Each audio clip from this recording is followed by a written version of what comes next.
last pick right there. And is that going to be Doom 3? Or is that going to be Doom 4? Oh, Nature's Prophet 3, Doom 4, Grimstroke 5, Tiny Mid, Phantom Assassin Safe Lane. Could be the play we see from EG, but now Alliance. You only have 15 seconds to think about this. Definitely got to be a mid-tiny, right? I guess it could be mid-PA, but I would imagine... Yeah, I was going to say, I would imagine you just have to pick the Huskar because it's so good against all of their cores in the lane, except for the Prophet. And they picked the Sumail Prophet to counter it. Wow, okay, the mind games are real here. The best part about this Huskar pick right now is just glimpsing over at chat for a split second and just seeing, pick Huskar Alliance, you won't. You know what? Alliance is reading chat. They will. They certainly will. And now it's going to be up against the Nature's Prophet. S4 will be on that offlane Doom, putting crit on the Tiny in the 4 position. Fly with the 5 Grimstroke and Arteezy with the Phantom Assassin. If you look over at Alliance, Koikva back on the Huskar mid, Boxy with the Darkseer, Taiga on the Centaur, Insania Lich, and Mickey on the Jug. So game 3. You win this, you play Virtus Pro, you lose this, and it's a best-of-1 against Chaos. A team that, you know, a lot of people see bottom. They're in the best-of-1s. They must be bottom end of this tournament. But it's one of those teams that I think could be a lot more trouble than they seem, especially in a best-of-1. So nobody wants to play best-of-1 on day 1 of the bracket stage of the major. Remember, I mean, poison. if you win this major, you basically punch your ticket to TI. So that's so crazy. That's honestly just like, because coming off of last year, did one major put you at TI? I think maybe it was pretty close, but it wasn't nearly as heavily weighted as it is this year, obviously. With my thanks. Just win one major and you're going to TI. So for both teams, who's your hero to watch? I mean, I think it's got to be all about this mid lane, right? Sumail's Prophet. I mean, when's the last time you saw Sumail play Prophet? It's been a while. It's for sure. He has a massive base damage advantage. He's one of the players known for his mid lane mechanics and ability to dominate the lane. And then for Alliance, is it just Huskar because the mid lane is so important in this game?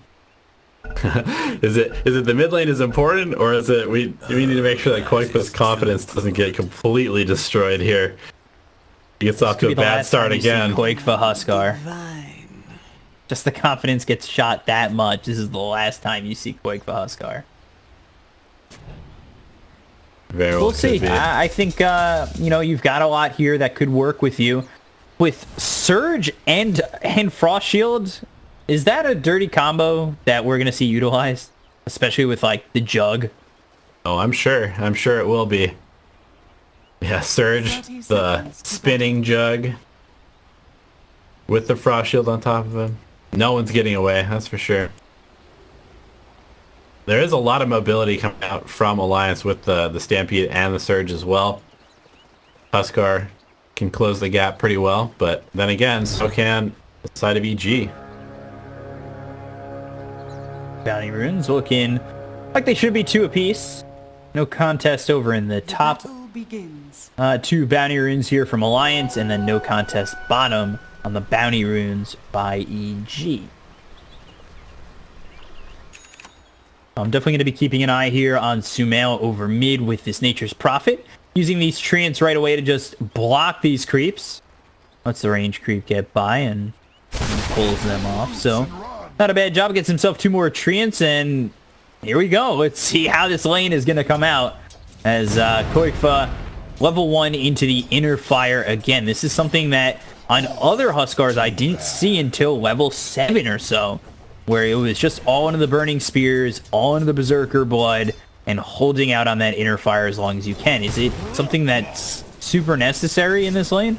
Yeah, he just really wants to use it to secure the last hit on the range creep. We saw it used there. Does 100 damage. Means that he can outlast hit Sumail on those really crucial first few waves of creeps. Especially that range creep. The value you get from the extra experience. And I think against a hero like Nature's Prophet where you can't just, you know, blatantly run at him. Probably pretty good call.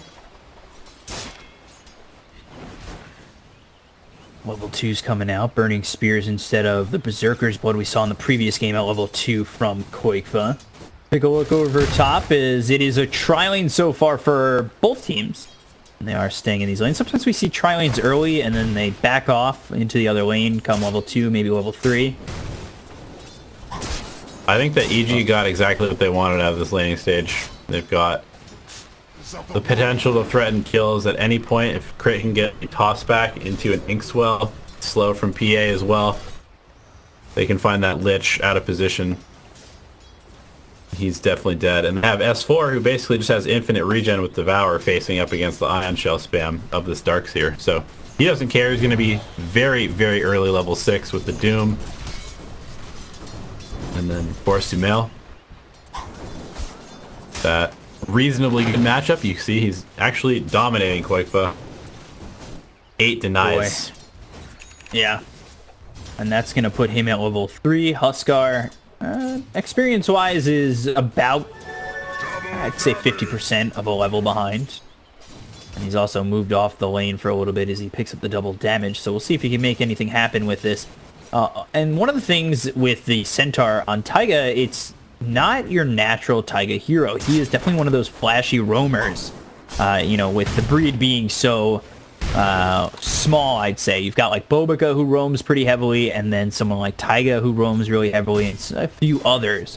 But this hero, this Centaur, kind of makes it so, you know, he doesn't exactly have the same kind of game plan as he usually does. Yeah, they're doing a good job though, getting this pull off. It's a pretty big deal in a tri lane. The experience can swing so heavily if you get a few pulls off. And we'll probably see him playing a fairly greedy Centaur, I would imagine. Prioritizing getting that Blink Dagger as soon as possible. Letting the Darkseer pick up most of those aura kind of team fight pushing items. Yeah, so we're going to see boxing more on like Guardian Grief's pipe, possibly. Yeah, I would think so. Maybe Vlad's first. Yeah, we'll have to see who ends up picking up that Vlad's, but I mean, we'll see one, that's for sure. Yeah, that's one of those items that really came back into popularity quite heavily. Rest in peace, Ring of Aquila, but luckily there's a successor in Vladimir's offering. Everybody needs that sort of perfect early game item that gives you everything you want. Phantom Embrace, Avalanche coming out in a couple, but now they've got the Frost Shield as well as the Frost Blast hitting on Arteezy that chases on with the Blaze Fury. Inkswell will stun up Mickey, and now he's got to try and get out a dodge as Crit comes over. They won't be able to get the kill. They look over at Arteezy, now back over at Mickey, but neither of them end up falling from this engagement. But Hoofstomp now on a Crit, so yeah, he's way out of position. They'll end up trading 1-for-1, but that puts Arteezy in a really vulnerable spot, going with the Phantom Strike on the Taiga. So a lot of damage being dealt onto the Phantom Assassin as well as the Grimstroke, but First Blood goes the way of Alliance. Early rotation by Boxy. He really likes to do this. He's definitely one of the more active offlaners I've seen. He's always looking to make a play towards the mid lane if possible. He's going to be off to a very good start here, able to pull the creeps into the neutrals, farm up 2 waves at the same time. And back over at this matchup mid, it's 25-18 for the Nature's Prophet of Sumail and 19-5. So many denies coming out here for Sumail right now. Yeah, as expected. And he's actually got the Vlad's queued up on him, so maybe going for that sort of the Koikfa style of build that we saw earlier in game 1, where he went that Vlad's Crimson Guard into the Hex. We may very well see that exact same build since they do have the Grimstroke, and aside from the Doom, no real other ways to utilize the Soulbind. 5-minute 40-second Vlad's. I don't know if that's the fastest by a mid laner, but I'd definitely like to know. Yeah, this is just one of those items. It's like the faster you get it, the better it is. It seems like that mana regeneration crucial. The armor, the damage, everything. Just it's like the perfect early game item. Perhaps even better than Aquila, although perhaps that's blasphemy for me to say that. An item so good it was taken away. Okay, just eating those strokes of fate coming in from Fly, who is a level 3-1 in the Phantom Embrace, and as well as that Ink Swell, of course. You've got the slow, you've got the Ink Swell, so maybe Arteezy looks to make an aggressive move with Avalanche and Toss being available on crit now that he's hit level 3. But again, you do have the turnaround potential coming out from Alliance with Taiga here level 3 as well as Insania, and 2 on that Frost Shield is going to be hard to break through. Yeah, it does look like EG is pulling ahead slightly in terms of the experience game, though, which obviously plays a huge role in these tri-lanes, especially early on. Up, Frost Shield placed onto the Centaur, and now Crit throws the Avalanche, but the Blade Fury comes in with the Ink Swell on top of it. It's not going to bother Mickey as he continues to move on forward, gets the kill on a Crit, and now they look over at Arteezy. The Frostblast comes in with the ulti from Sumail, and he's actually TPing in to find himself this Jug, and Arteezy gets the kill. Now they'll look for more. The Frostblast, the Sniper Dagger Thrown at Insania, they'll TP over 1. But it isn't even going to matter. Boxy comes in. He is still alive. The Treant's running. Finally, a Stifling Dagger gets the kill. Sumail almost dies. Just not enough damage. And now they look over at Arteezy because they've got the Surge. Avalanche comes right into his face from Crit. And EG will disengage with the advantageous win. Yeah, this is actually a big deal because now S4 completely uncontested in this lane. He has a catapult that he's currently keeping alive. Going to be able to push into the tier 1 tower down here because Boxy has no way to return to that lane. Nobody else is rotating down there. And I think EG pretty happy with forcing that rotation. Not really being punished for it. I don't even think S4 moves until you've got Soulbind. He hasn't taken Doom. There's no reason for him to move without it yet. Yeah, he's just farming up down here, working on Avalanche. Oh, Doom comes out well from lane. Oh boy, Blade Fury and Insania trying to survive. There's no way out of this one. Mickey goes over on a Fly, but he's not going to be able to catch up. Taiga trying to find a hoof stomp, but again, 3 heroes get low, and 3 heroes survive. Koikva not getting anything. Boxy dies too, and that's with the rotation of Sumail. S4 able to survive. 2 heroes come over bottom, and right away EG off to the races. This is a style change from them. Game 1 they went super slow, and games 2 and 3 a lot quicker on the aggression. Yeah, the top lane is almost just a distraction, allowing Sumail. Oh boy, Taiga. Hook stomp. Oh, trying, but last hit comes in from Fly. They'll get the kill. They're 4,000 net worth ahead already, just 9 minutes in. Oh boy. Alliance up against a wall right now. And once again, this Huskar struggling to find himself in early game, and it kind of comes back to like, who's gonna make the space for this Jug? They have a 4 Centaur. He's not gonna have a Blink Dagger anytime soon. No, and he's actually just trading blows with S4. Throws the Infernal Blade at him. He's got the Frost Shield, so it slows him up. Hacking back, and now is it Koikva's time. Doom is on cooldown, and he's surviving and getting away. Well, it turns. I think he could have just walked away, but it's going to be with a trade. So he turns to at least get himself something. Taiga ends up dying to the Infernal Blade. Meanwhile, top Mickey is dead. Maybe Insania on top of that. Sumail moving over. Arteezy's here, the Sprout, and they'll just clean up the tree, walk on over, and one more shot from Fly. Double kill for the Grimstroke, dominating. 4-0-3 for this Grimstroke. Yeah, EG is just everywhere right now, and Alliance has no way to match their ability across the map. Sumail is putting in a huge amount of work. 1-0-7. He's been involved in 8 of the kills. Looking for a 9th right here on Mickey again. In trouble.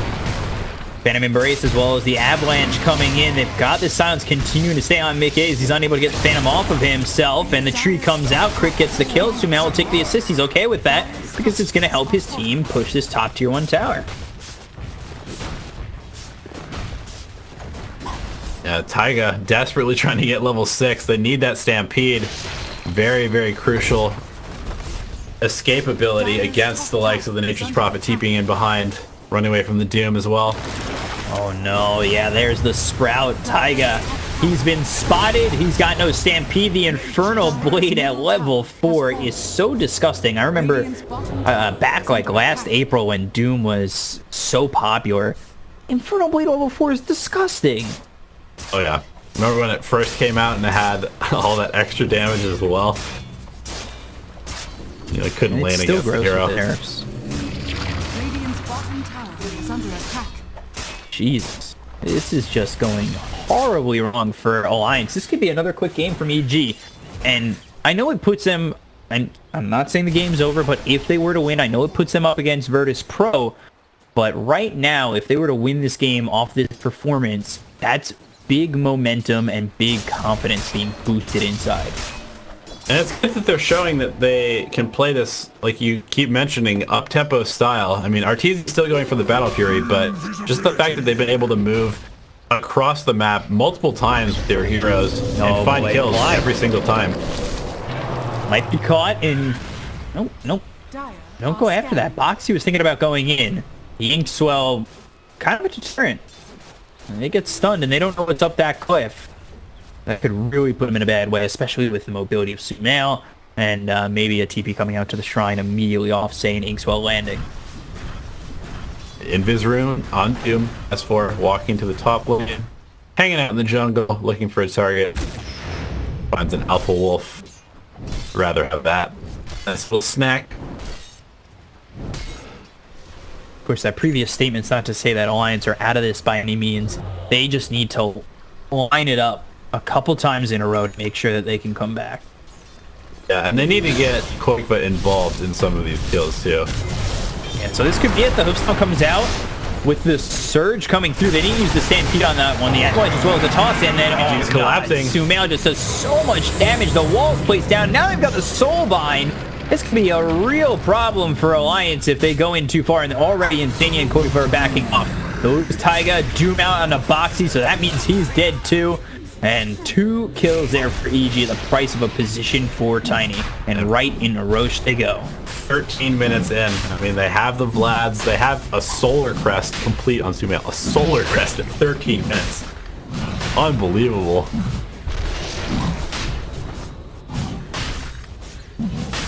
Completely no way Alliance can contest this. Yeah, fully denies the Aegis potential for Koikva's Huskar, who is a hero that absolutely needs that item to function.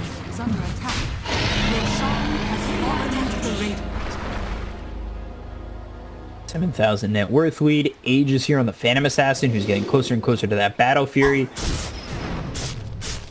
They could use this Aegis just to farm. Not the worst idea. Oh yeah, Arteezy says, thanks for the Aegis, guys. I will see you in about 10 to 15 minutes. You guys are doing just fine without me. And I mean, just look at Crit. Just running around just with coming impunity. in here real quick. Avalanche toss, gets the gun Insania. Taiga trying to make him pay for this at least. And Hope Stomp. The Ion Shell on top of him. Boxy moves over. Toss so moves back to a creep. Avalanche comes in. Can Crit find another kill here? Yeah, no. Oh my god. He ends up dying. So much space, man. We haven't seen a single Omni Slash come out yet, have we? Mickey is looking for one, but I don't think he has enough damage. Sumail takes one shot. Now 2 running away. Mickey trying to keep up, but again just decides against going up that high ground without vision. Sumail has 28 armor at 15 minutes into the game with the Solar Crest and Vlads. It's actually disgusting.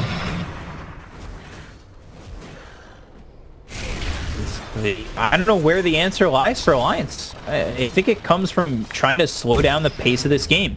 But with how much EG are posturing, and having the Aegis and being ready to fight soon enough and being so mobile, do you even have the possibility to slow it down like that? Yeah, I mean, they definitely still have very good team fight. They've got the Vac Wall, they've got the Centaur. Avalanche Myth is, as he's got the Blade Fury, so we get that. That's a smoke used there by EG. That's a good start if you're an Alliance fan. Mickey, though, is currently not queuing up Battle Fury. I feel like he is going to need one if he's going to keep up with PA, but... Sinister Gaze, Phantom, strike away. RTZ trying to get out. They'll pop the Aegis. Question becomes, do they even go for more? S4 nearby. He's got Doom ready. They're Boxy will TPing just TP out. They'll take the Aegis and leave.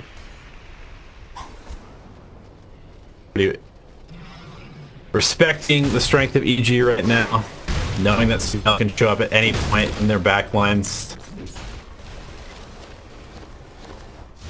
And he's still looking to do that to Mickey right here. Fly Phantom Embrace. He's silenced up, and now the Blade Fury comes out. And the Healing Ward ends up dying, so he's on the run and makes it far enough away from Sumail, as well as the Scream Stroke to survive. Boyfoot rotating over. Boxy as well, but 3 cores in the bottom lane. That is not very efficient use of the map by Alliance, and you can just see the pressure that EG is putting on, and every single lane is really getting to them at the moment. This is something, if you're an EG fan, you're gonna like to see. Just them changing their game style a little bit and upping the tempo, keeping the tempo up as well. Because there are teams that definitely come in and they try to keep that pressure up early, and then they just kind of sit back and let the other team come in. But EG hasn't done that here. They're continuing to take towers. They're continuing to force the hand of Alliance. So it's real good from EG. I want to see Alliance make a run here because I always love close games. We'll see. They're down 11,000 net worth. This is going to be a tough one, just like the last game.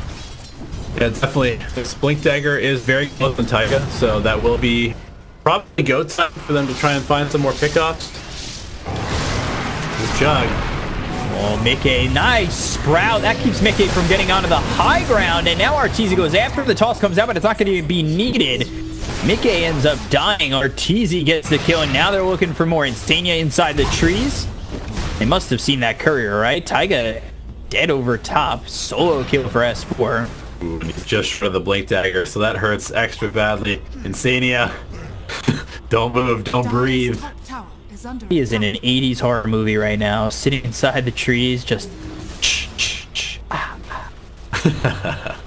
Guys! I got that reference.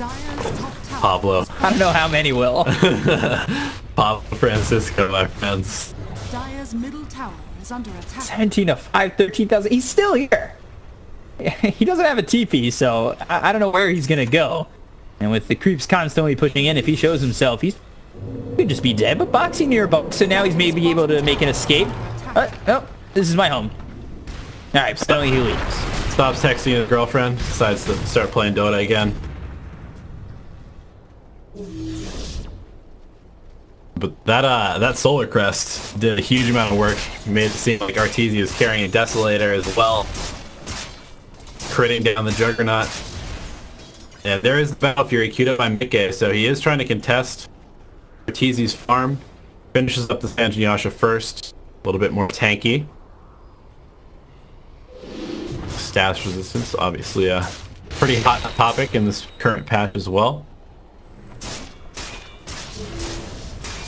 Always down for a hot topic. Not the clothing, though. Not the style. Radiant are scanning. Pace is definitely slowed a little bit. We see a Force Staff picked up by Koikfa. Has it slowed enough, though? It remains to be seen. As we say that, Alliance smokes up. They will... Oh. They will see S4, but they won't be able to do anything to S4. Well, they continue this move. They're losing tier 2 bottom for free. Sumail finishes that off. He's level 15, has a full Shadow Blade. And he has no reason to stop, as Alliance is showing they are in the top lane still. Got all 5 heroes here. Finally, they TP over. Koikfa But S4 an aggressive blink with the Infernal Blade hitting on Mickey. They'll use the Omni Touch. Taika goes in with a Hook Stomp. Frost Shield plays down. S4 in a lot of trouble with the Soulbind comes in from Fly. We'll see if that's enough. Don't even kill S4. Finally, he's killed off, but they've got the Avalanche Toss coming through and save the Taika Mickey all dead. Boxy on the run. And there's no way out of this one as he will be chased down, killed off. 4 kills here for EG. S4, a madman with that kind of blink in. Yeah, that's a trade you take all day, every day. S4 is doing what Doom does best, being a tanky, badass demon lord. Man, and don't call him Lucy. That is such an aggressive play. He knew that they were staying nearby. They had all 5 heroes there. Then Koik for TP's bottom, and I think they see that with the creeps. So now there's that opportunity to go in. They blink in. Infernal Blade to start eats the Omni Slash, and then the rest of the team of EG is finally there to just back him up. And he gets that Doom off and almost walked away on that one.